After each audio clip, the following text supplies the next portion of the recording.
This channel is sponsored by the Army Painter.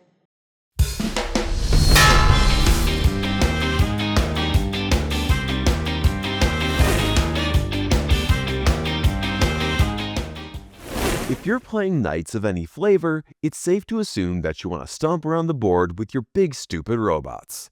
Questoris Companions is the detachment for you, shuffling aside those dinky little armigers in favor of the actual giant robots on the cover of the book. For detachment focuses, codex reviews, and hobby tutorials, subscribe to us here on YouTube. To read more, head to goonhammer.com. Link in the description. Detachment Rule: Heroes of Legend. At the start of your turn, if your oath is fulfilled, create a new oath, but you can't select a deed or quality you've already picked. Qualities you've fulfilled continue to affect all Code Chivalric models in your army, and when the deed for each additional oath is fulfilled, you only gain 1 command point. This is one of the more interesting detachments in the book, as it fundamentally changes how you interact with your army rule.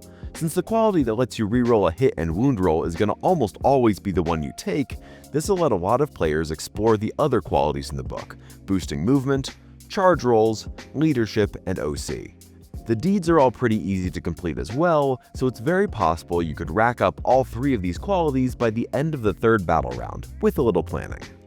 Each of these enhancements only works once per game, but you can use them again each time you finish an oath. Think ahead and you can get the most out of them. Herald of Triumph forces a battle shock test at -1 for every unit in engagement range. Unless you can really tee off a good multi-charge with your knight, it's probably not going to do much for you. Wormslayer Divination gives you full rerolls to hit against flying units. It's extremely situational, and unless you're running in a very specific meta or have just enough points left over, it's probably going to be a pass. Pennant of Silvered Fury is finally an enhancement with some heat, giving sustained hits 2 to your melee weapons. It's especially rude on sweep attacks if you really want to maximize your damage output. Crushing Condemnation lets you throw a destroyed unit like a grenade, which is just as cool as it sounds.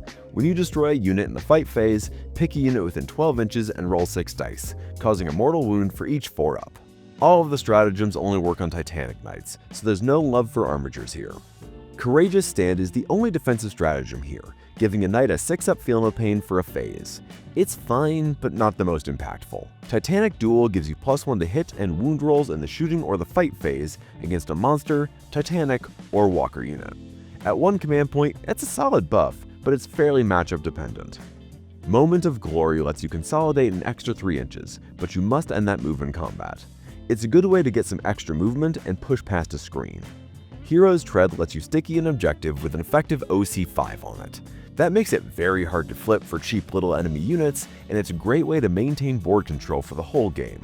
Aim to use this every turn. Unstoppable Warrior lets one of your knights fall back, shoot, and charge. While it's pricey at 2 command points, you will be generating extra command points to pay for it, and it's an extremely powerful ability, especially in such a low model count army. Driven by the Past lets a knight advance and charge. Its obvious use case is on a Gallant or a Lancer, even if I still think Lancers are profoundly ugly models. You want a game plan for which oaths you want to complete and in which order going into each turn. That'll probably look like grabbing more objectives than your opponent in round 1, destroying 3 units or more in round 2, and killing a character in round 3. That'll all depend on your matchup, of course, and how you build your list.